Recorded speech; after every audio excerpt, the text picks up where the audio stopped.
reaction to Emmanuel leaving? And Yeah. especially in light of your friendship, it felt like you guys. Yeah. Yeah, Emmanuel and I had a really close friendship, and it built over time, especially during the injuries we both had. I learned a lot from that man, and I'm gonna be able to cherish every moment. I always talk to him every day, so I'll continue to do that, and we'll work out in the off season together. For Emmanuel, I just think that it was time for him for something different scenery for him. This is his last probably couple of years playing. So, at the end of the day, it's what's best for him and his family. So, if he's happy, I'm happy. So, and I just want the best for him. And I think he's put in a good situation. Why do you think it's time for different scenery? For him, I just think that everybody has their time. No matter who you are. You could be Peyton Manning. You could be Emmanuel Sanders. It doesn't matter.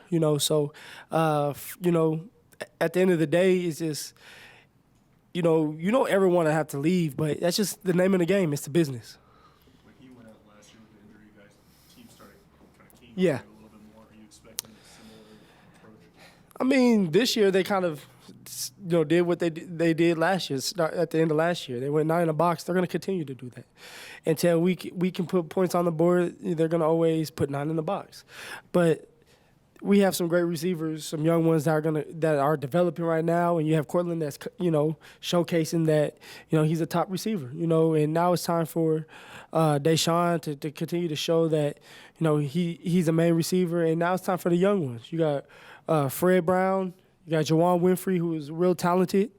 So there's a lot of them. Devontae's out there, and he's done the punt returns and kick returns, and he'll probably be implemented a lot more. So there's just a lot of talented receivers that we have. We just got to get everybody involved. Do you expect your role to expand as a receiver? I mean, I'm gonna do what I have to do.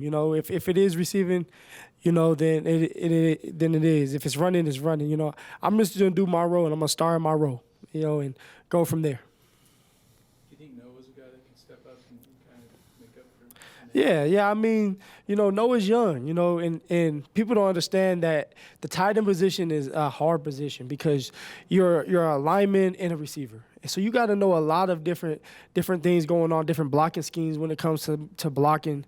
And then you got to be able to turn it on as a receiver with your routes and catching. So he's young, so he's going to have some ups and downs, but he's a talented tight end, and he needs to continue to keep his confidence because that's what this league's about. Sometimes things don't go your way, but you got to keep the confidence. So if he does that, he's going to be in a great spot, and he'll showcase it this week. Speaking of confidence, 16 points a game as a team. Yeah. You lost, but you traded one of your best offensive players.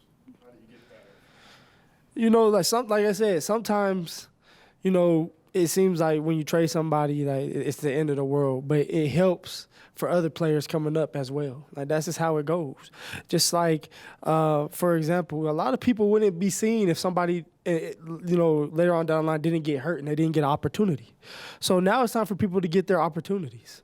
So you don't really understand why or really won't know until they get out there, they step out there, and they get put on the spot and they have to produce. But like I said, Emmanuel was a great receiver here, and people are gonna, understand how it is to be, like you said, a receiver 1, receiver 2. It's not easy, but you have to be able to get that opportunity. Let's When you go through a back to game that. like you did last against Kansas City, Yeah. at what point do you take it personally? Like when people are just ripping you guys on TV? Oh, you take it personal all the time. It was embarrassing. It really is. We came off of winning 2 games in a row, feeling good Thursday night, and things just not going your way. But that's the NFL for you. The good thing about this is that's just one game. We can go back to work and put ourselves in a good situation. There's a lot of games left, and we just got to stay focused, stay positive, and as long as the locker room is feeling good and we're all on the same page, things will turn around. All it takes, for myself, make more plays. There's a couple plays I left out there that I should have had, and those plays are turning points. So, and I know that. Let's go back to the confidence conversation. Juwan Winfrey, is there anything you tell him when he's a healthy scratch, he's waiting to get active? Do you kind of try to pump him up a little bit? You don't need to because he's excited as it is. You know what I mean? Someone like that, you got to make sure you calm down. All kind of emotions is running through him. Nerves are running through. But when it comes down to it, it's just football. You know, if he goes out there and he does what he got here and does what he's supposed to do with his route running and catching abilities, then we're going to be in good shape. And that's all I would have to tell him is just stay focused, be patient. And I think that, you know, even for myself, you always think that you get to NFL and everything speeds up. But sometimes you got to slow your mind down because you slow it down and everything starts to develop. How do you think Dalton has done as a rookie, and has he exceeded your expectations? Yeah, Dalton has done great. He's acting like a vet, you know, and that's great because years to come, that's going to continue to, you know, rub off on different, you know, people that we need, you know, and he's a great leader, and we're going to continue to build with him, you know, so and that's a great thing. In your time playing football, what kind of personality do you desire the most out of your quarterback? And with Joe's personality, is it something that you think is continuing to click? Is it something that you want more from him? The thing is, everybody has different personalities, and everybody is different. You know, you can't tell somebody to be somebody they're not. Joe's not a rah-rah dude, but he's smart. He handles his business. We got to help him out. You know, everybody wants to say Joe this, Joe that, but we got to get open for him. We got to get open for him. We got to protect longer. Everybody gets paid to do a certain job, and we got to do our job. You know, and Joe's not going to be one that's going to sit here, get in your face, talk a lot. But he will. He's one that talks to you. He takes accountability for, you know, his mistakes just like us. And we move on, you know, at the end of the day. You said everybody has their time. Peyton has her time. Exactly. Emmanuel has her Yeah. time. Is it now the time for you and Dalton and Justin and Cortland? Is this your time? And what like what do you mean in this time? Is it the young guys' team now? That's what I'm asking. I mean, this the thing is you go in there and you just play football. You know, you let things develop. I'm not gonna sit here and say it's my team, it's Cortland's team. You know, as a team, this is our team together, and we just need to stick together. You know what I mean? Yeah, everybody has to do their part. If you do your job and you do it to the best of your abilities and leave everything out there, you'll win a lot more games. Let me follow that. Is it productive in your mind for you to take more responsibility to keep everybody together, or is it more productive for you to just do your job and let somebody else or let that take care of itself? This is the thing, right? You do this and you play the game because you love the game. You shouldn't have to tell another man to come on because this is their job. This is why they get paid.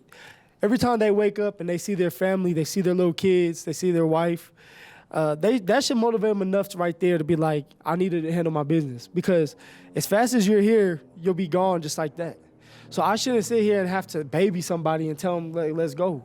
It should be more like we come together, we get closer, we learn more about each other.